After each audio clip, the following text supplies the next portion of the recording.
Radiovisión Online. Mucho más que radio. En el día de hoy vamos a hablar acerca del tema Ana, la mujer que sembró lo que no tenía. Vamos a ver la historia de Ana desde una perspectiva diferente. Cada vez que hablamos de esta historia puede ser vista desde diversos ángulos, pero sin lugar a dudas que Ana era una mujer de fe, era una mujer de oración, una mujer no conformista y sobre todo era portadora de la solución a la necesidad del pueblo de Israel, que se mostraba en la esterilidad personal de ella, pero el problema y la solución estaba en el templo. Alguien dijo una vez que cuando el cristiano ora, su nombre aparece en el boletín de las oficinas del infierno. Muchos se han asustado de esto y se han detenido en el camino, dejando de orar e interceder, y como consecuencia nunca recibieron una visión de parte de Dios. La vida de intercesión, o sea, de ponerse en la brecha por otra persona, es peligrosa por dos razones. Porque se expone y estropea los planes del enemigo, como ocurría con Eliseo en Dotán, que revelaba los planes del rey de Siria y él estaba sospechando de que había un espía dentro de ellos. Y eso hace que la gente, el enemigo, cuando identifica de dónde está el problema, ataque o trate de hacer daño a la persona que es el estorbo. Y cuando el enemigo se entera de eso, envía a sus aliados contra nosotros. El problema en los tiempos de Ana era que no había visión con frecuencia. Según nos revela 1 Samuel capítulo 3, el versículo 1 en su parte B dice que la palabra de Jehová escaseaba en aquellos días y que no había visión con frecuencia. Las batallas que se nos presentan son reales y muchas veces no tienen nada que ver con nosotros directamente. Pero si por conexiones que tenemos con la verdadera razón del problema, unas veces ocasionándolos y otras veces en la solución, esas batallas intentan distraernos de concebir y dar a luz la visión de Dios. Satanás nos va a atacar a través de gente inocente, como son familiares, compañeros de lucha espiritual, para que nos desanimemos y bajemos los brazos.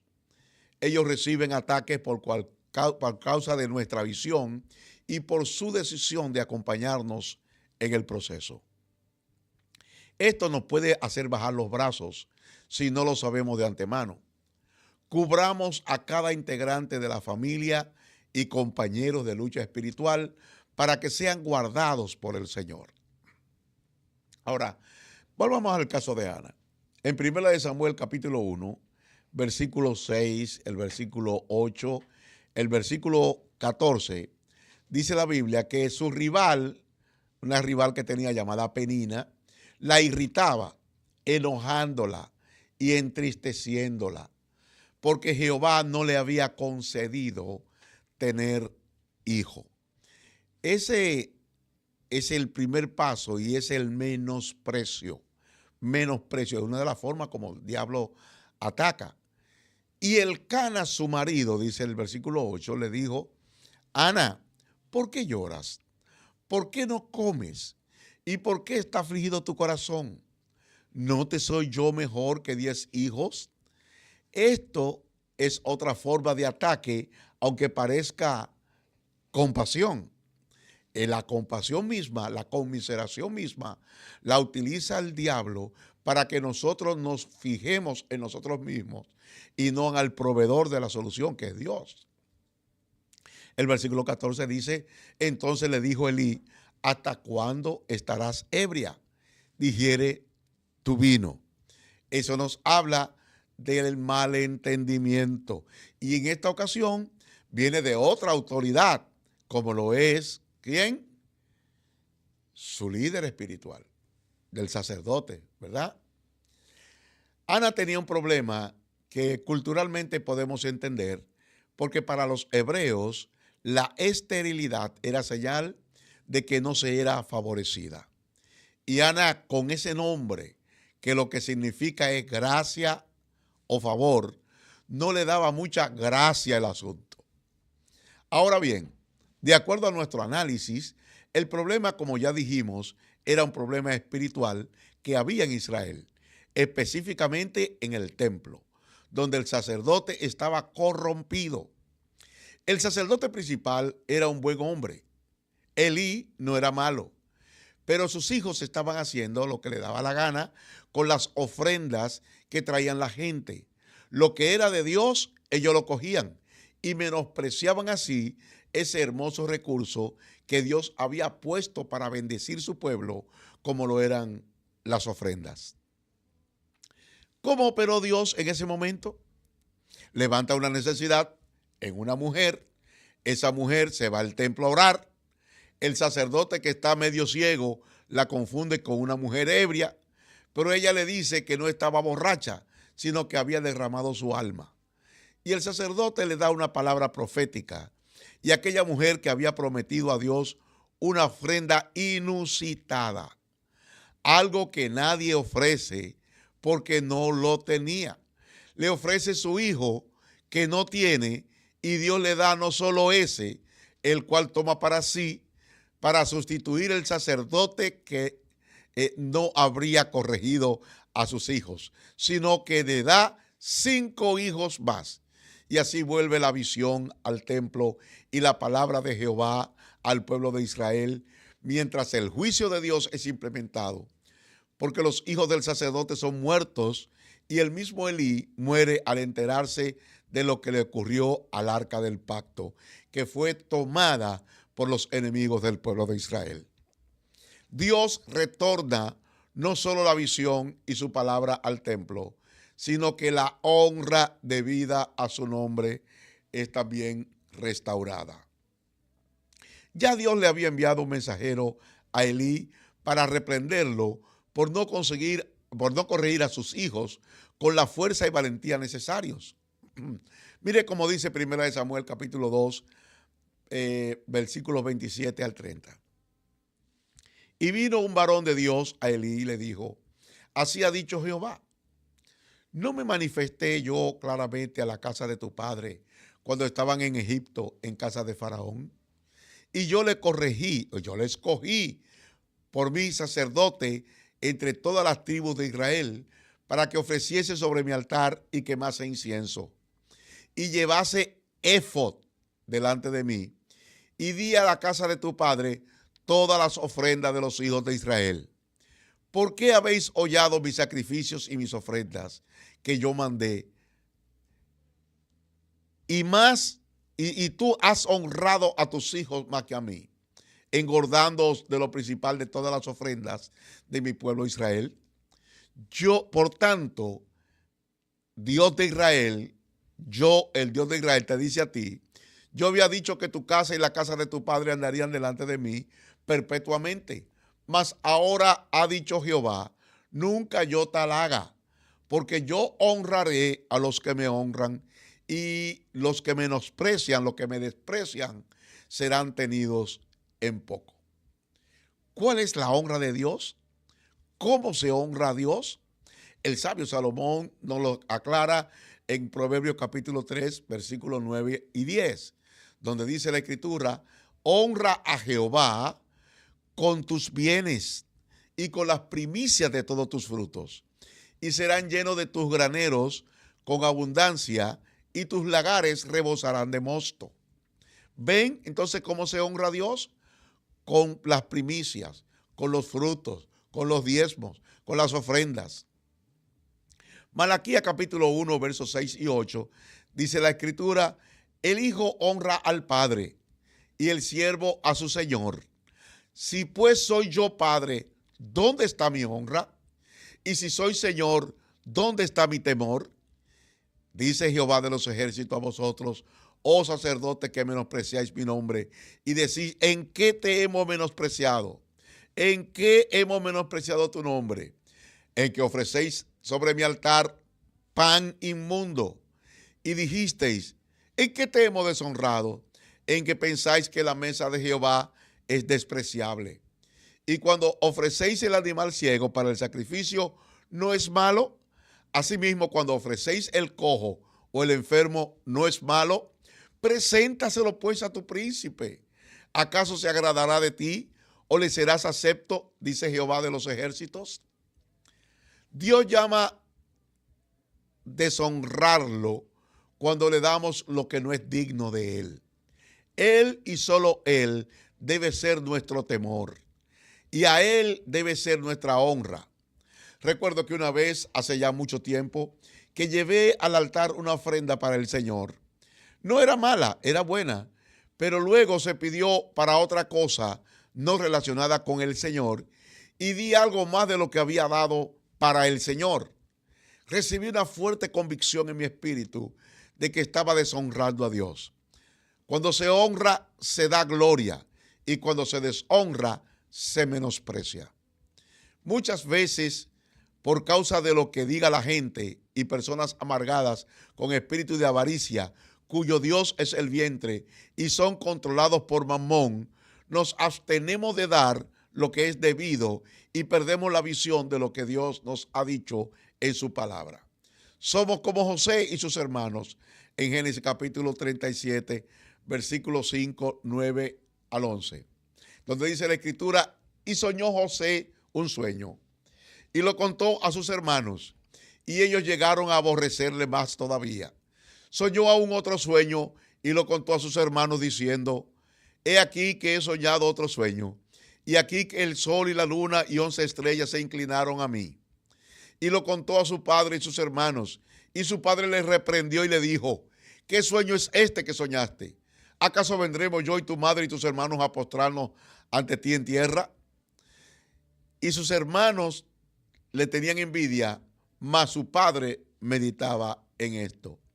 El enemigo pondrá pensamientos en la mente diciendo que no vale la pena orar por la visión, que es imposible de alcanzar, que no somos lo suficientemente capaces ni tenemos los dones necesarios. Hace un tiempo tuve un sueño en donde yo manejaba un SUV y aunque yo estaba en el timón, yo no tenía el control. Cuando frenaba seguía y había un niño en el vehículo que era la razón de todo lo que estaba sucediendo.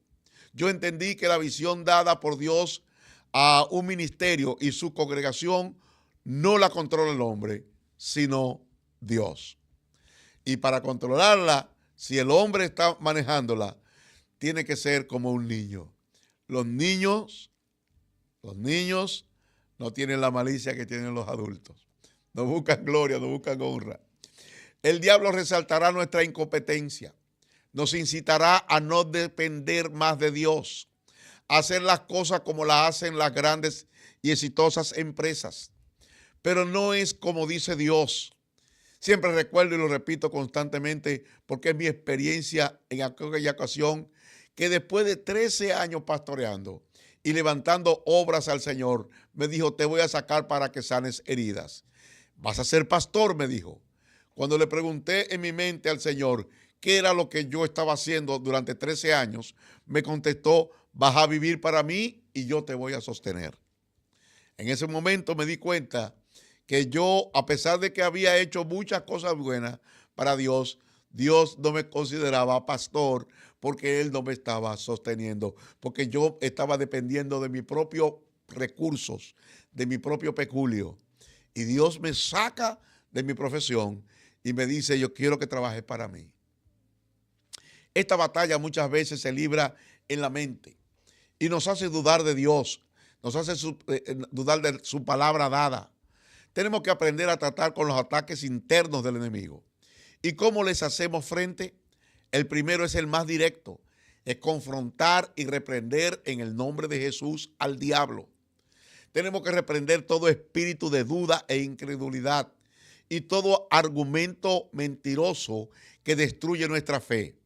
Sin embargo, a pesar de que pensábamos que con esto era suficiente, el enemigo seguirá allí para interferir y hacer resaltar ciertas debilidades de nuestro carácter con las cuales tenemos que tratar. En nuestro propio pecado es el segundo nivel de confrontación. Resistir al diablo implica no solo hacer guerra espiritual, sino vivir en santidad. Para evitar todo espíritu de acusación, debemos aprender a caminar en la luz de Cristo. La Biblia dice en 1 de Juan capítulo 1, versos 7 al 9, que si andamos en luz, como Él está en luz, y tenemos comunión unos con otros, la sangre de Jesucristo, su Hijo, nos limpia de todo pecado. Si decimos que no tenemos pecado, nos engañamos a nosotros mismos y la verdad no está en nosotros. Si confesamos nuestros pecados, Él es fiel y justo para perdonar nuestros pecados y limpiarnos de toda maldad. Muchas veces, como el sacerdote Elí, estamos casi ciegos. O como el ángel de la iglesia en la Odisea, que era desventurado, miserable, pobre, ciego y desnudo. Caminar en la luz es llegar a ser vulnerable ante Dios y los demás. Tenemos que reconocer ante Dios nuestras debilidades para que Él trabaje con ellas. Si escondemos esas áreas, el enemigo se aprovechará de ellas y nos afligirá matando la visión. Si tenemos tentaciones y hemos pecado, busquemos a alguien espiritual para compartirlo. Ese ataque se vence en la luz y con otros.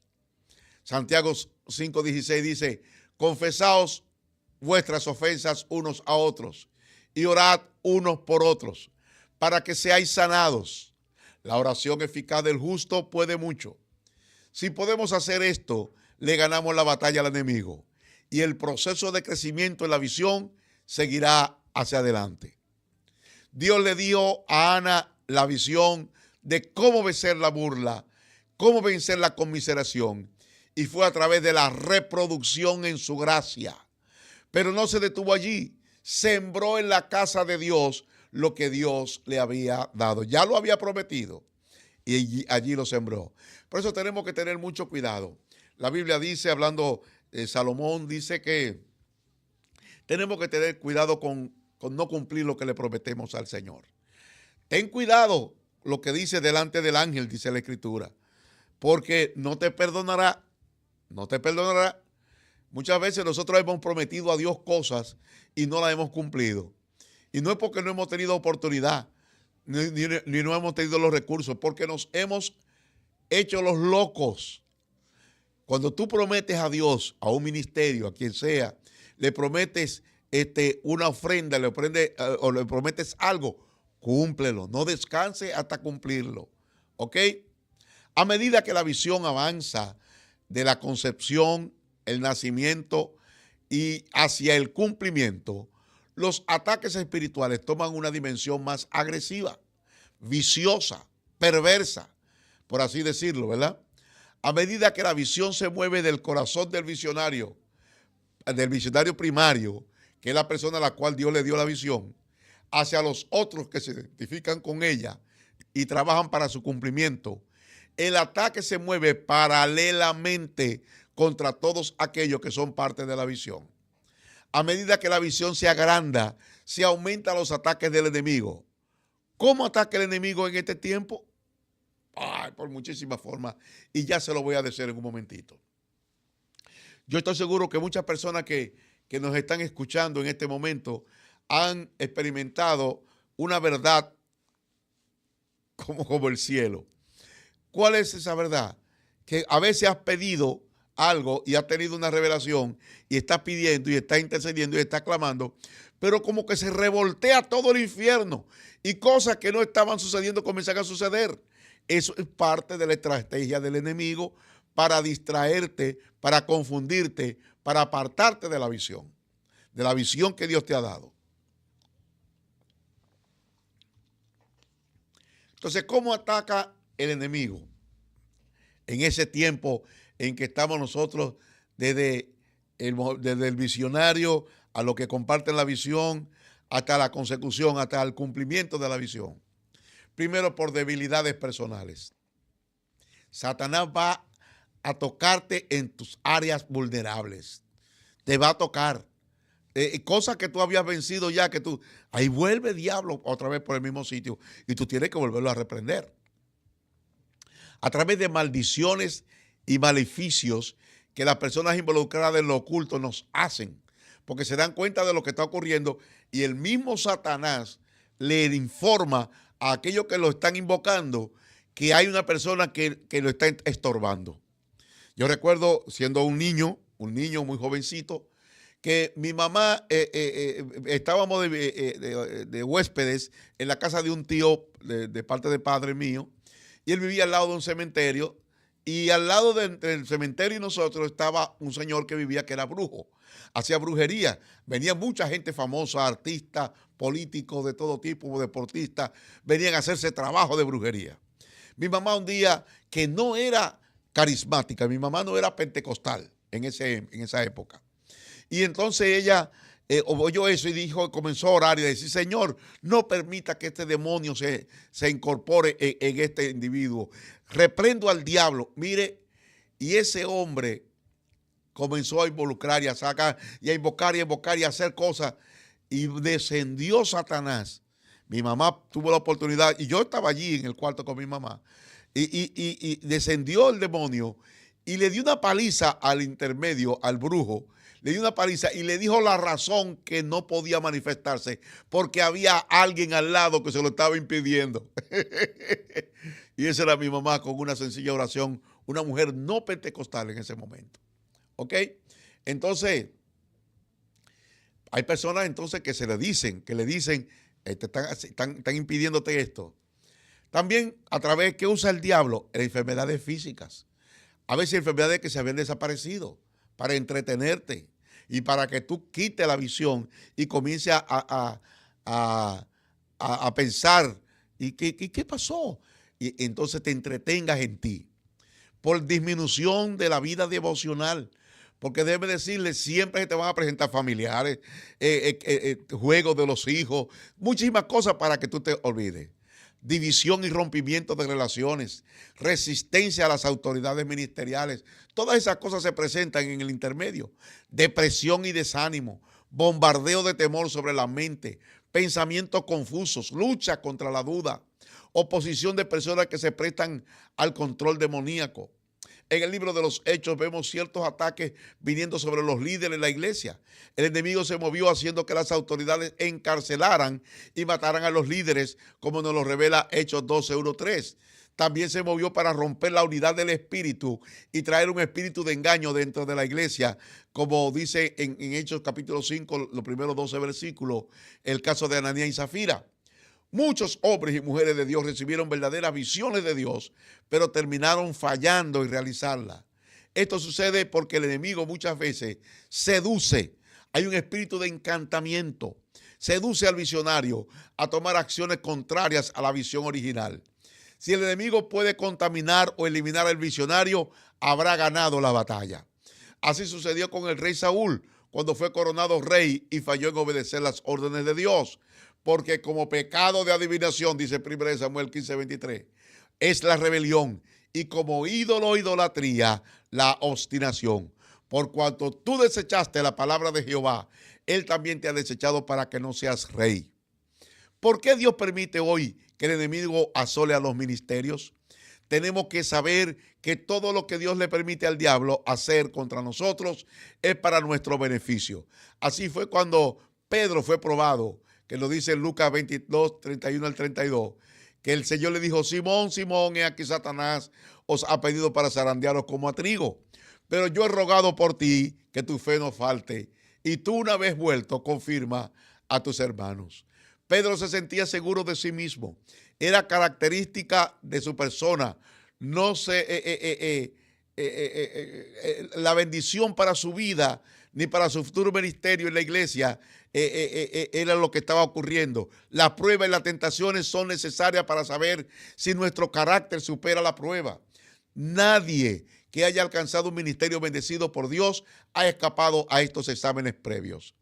A pesar de que el enemigo es nuestro adversario y viene para destruirnos, juega un extraño rol en las manos de Dios al ser el probador de los instrumentos de Dios. Los ataques de enemigos nos pulen el carácter y aumentan nuestra dependencia en Cristo. Nunca olvidemos que ocupar una posición de liderazgo en el reino de Dios trae inherentemente los peligros de la carne no quebrantada, como orgullo, autosuficiencia, abuso de poder. El Señor para guardarnos de eso y poder utilizarnos, quiere que nos mantengamos en el camino de la santidad y la obediencia. Es por eso que Él permite al enemigo probarnos. Es por eso que somos enviados al desierto. Ese lugar es la única oportunidad de crecer espiritualmente, pero a la vez es extremadamente riesgoso porque podemos caer y ser removidos del ministerio. Así como Jesús tuvo su enemigo durante su ministerio, todos aquellos que le sirven también recibirán oposición. Si están haciendo la obra y edificando la visión de Dios, esta oposición no nos va a dañar en la medida que analicemos nuestras debilidades y la traigamos al Señor. Confesemos nuestros pecados como hizo Ana. Recibamos fuerza como hizo Ana, fuerza para concebir, y rindamos cuentas a otros en el cuerpo de Cristo. Especialmente no nos quejemos. Hebreos capítulo 13, 17 dice: obedeced a vuestros pastores y sujetaos a ellos, porque ellos velan por vuestras almas como quienes han de dar cuenta, para que lo hagan con alegría y no quejándose, porque esto no os es provechoso. Aleluya. Qué bueno es Dios. Tú estás listo, como Ana. Ana, que fue la respuesta de Dios para una situación que había en Israel, que había originado en el templo. Dios puso una necesidad en Ana, que quería tener un hijo. ¿Para qué? Para que ella fuera al templo a orar, donde estaba el problema, a orar. Y allí ella recibiera la palabra profética, fuera embarazada, entregara el hijo que naciera al templo, al Señor, para que sirviera en el templo, y retornara la palabra profética y la visión a la casa de Dios. La necesidad que tú tienes es una oportunidad de Dios para glorificarse y cerrar un capítulo que fue abierto. Hay Anas en ti. Hay cosas que tú no tienes, pero que tú necesitas. Ofrécesela a Dios, y ofrécesela a Dios, y Dios se va a glorificar en tu vida. Hay gente que se mueren y dejan todo su dinero y todas las cosas, ¿sabe quién? Al gobierno. Hay gente que lo van a mal usar. Déjaselo a la iglesia. Si tú no tienes herederos, déjaselo a la iglesia para que Dios sea glorificado en el nombre de Jesús. Amén y amén. Dios me los bendiga. Este video llega a ustedes como una cortesía de Radiovisión Cristiana Internacional y el pasado programa. Si le interesa saber más información de la pasada administración, visite la descripción al final del video. Y no se olvide suscribirse, darle me gusta y compartir.